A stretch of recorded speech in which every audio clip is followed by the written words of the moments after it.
ഈ തെരഞ്ഞെടുപ്പ് കമ്മീഷനെക്കുറിച്ച് ഒരു പരാതിയും ഞങ്ങൾ എവിടെയും പറഞ്ഞിട്ടില്ല. കമ്മീഷനെ കുറിച്ചില്ലായിരുന്നു, പക്ഷേ ഉദ്യോഗസ്ഥരെ കുറിച്ചുണ്ടായിരുന്നു. അല്ല, അത് അവർ ഡോക്യുമെൻ്റ് ചെയ്യുള്ളൂ. ഇവിടുന്ന് കൊടുത്ത റിപ്പോർട്ട് എടുത്തിട്ട് അതേ ചെയ്യാൻ പറ്റുള്ളൂ. അതേ ഉണ്ടായിട്ടുള്ളൂ.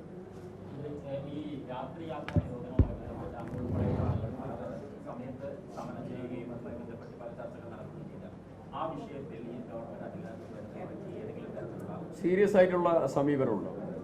യാത്രാ നിരോധനവുമായി ബന്ധപ്പെട്ടുള്ള സീരിയസ് ആയിട്ടുള്ള സമീപനമാണ്. അതിൽ നിലവിൽ ഇരട്ട തുരങ്കം എന്നതായ ഒരു കൺസെപ്റ്റ് ആവിഷ്കരിച്ച് ശ്രീധര എന്ന നമ്മുടെ റീജിയണൽ ഓഫീസർ അതിൻ്റെ പ്രപ്പോസൽ മോർത്തിലേക്ക് കൊടുത്ത് അത് ഫോളോ ചെയ്ത് മുന്നോട്ട് പോകണം. പ്രിയങ്കാന്തി എല്ലാവരും അതിൻ്റെ പുറകിലുണ്ട്.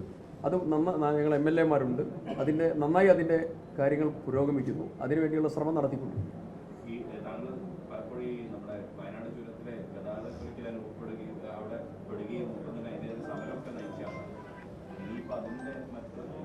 ഇപ്പോൾ ഈ 6, 7, 8 ചുരം വളവിൻ്റെ പ്രവർത്തനം അത് തുടങ്ങി മുന്നോട്ട് പോവുകയാണ്.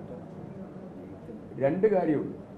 ഒന്ന്, 6, 7, 8 മാത്രമല്ല, 1-ാം വളവ് ബാക്കി 8-ൻ്റെ 9-ൻ്റെ ഇടയ്ക്ക് വീതി കുറഞ്ഞ സ്ഥലം ഉൾപ്പെടെ പല വീതി കുറഞ്ഞ സ്ഥലമുണ്ട്.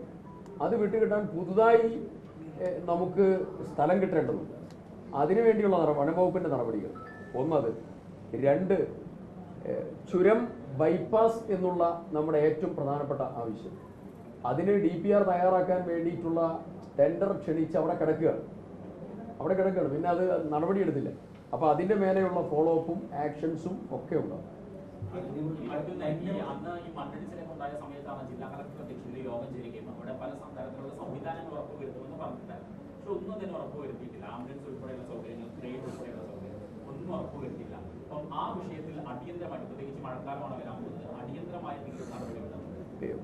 ഒന്ന്, ഈ ചുരത്തിൽ കെട്ടിക്കിടന്ന് രോഗികൾ, സാധാരണക്കാർ, സ്ത്രീകൾ, കുട്ടികൾ ഉൾപ്പെടെ വലിയ ബുദ്ധിമുട്ടാണ്.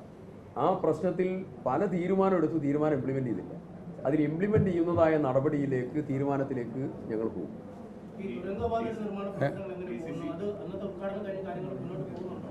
തുരങ്കപാത നിർമ്മാണവുമായിട്ട് മുന്നോട്ട് പോയിക്കൊണ്ടിരിക്കുകയാണ്. ജോലി നടക്കുന്നുണ്ട്. എന്താ സംശയം? ഏതാ? അത് നമ്മൾ തമ്മിൽ അവിടെ നിന്നായിരിക്കും കണ്ട ലാസ്റ്റ്.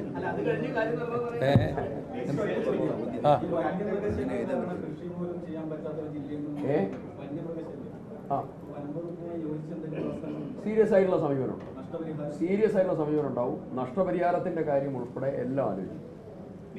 അതില് യോഗം ഇതുവരെ ഞങ്ങൾ പുതിയ ഗവൺമെന്റ് വന്നതിന് ശേഷം ചേർന്നിട്ടില്ല. പക്ഷേ ഞങ്ങൾ യോഗം ചേരും, അതിന് സ്കീം തയ്യാറാക്കും, അതിൽ ഓപ്പറേഷൻസ് ഉണ്ടാകും, സമയബന്ധിതമായ നടപടി ഉണ്ടാകും, എല്ലാം ഉണ്ടാകും. ഇപ്പോൾ ഫെൻസിങ്ങിലൂടെ കൺട്രോൾ ചെയ്യാൻ പറ്റുന്ന മൃഗങ്ങളും ഫെൻസിങ്ങിലൂടെ കൺട്രോൾ ചെയ്യാൻ പറ്റാത്തതുണ്ട്. ട്രെഞ്ചിങ് വേണ്ടിടത്ത് അത് വേണ്ടി വരും, വാൾ ബിൽഡിംഗ് വേണ്ടിടത്ത് അത് വേണം, വാളിൻ്റെ മേലെ ഫെൻസിങ് വേണ്ടതുണ്ട്, പല കാര്യങ്ങളുണ്ട്. അപ്പോൾ അതൊക്കെ ആവിഷ്കരിച്ച് നടപ്പിലാക്കാനുള്ള സമയബന്ധിതമായിട്ടുള്ള സമീപനമുണ്ട്. പണം വലിയ ബുദ്ധിമുട്ടാണ്. ആ പണം കണ്ടെത്താനുള്ള ശ്രമകരമായ ഫൈനാൻഷ്യൽ മാനേജ്മെന്റ്, കുത്തഴിഞ്ഞ് കിടക്കുക, ശ്രമകരമായ മാനേജ്മെന്റ് ഉണ്ടാവും. സാധ്യമായ എല്ലാ നടപടികളെ കുറിച്ചും ആലോചിക്കും.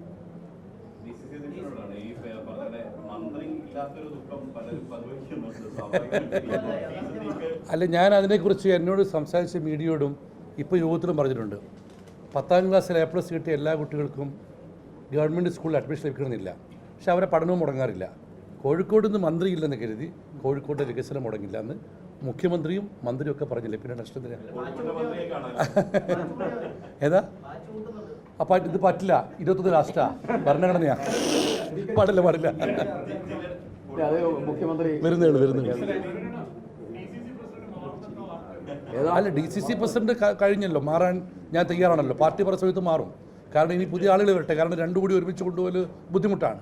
ഒരു MLA നിലക്ക് നിയോജകമണ്ഡലത്തിൽ പൂർണ്ണ സമയം ഉണ്ടാവേണ്ട ഒരു കാലഘട്ടമാണിത്. അതുകൊണ്ട് തന്നെ ആ പ്രയാസമുണ്ട്.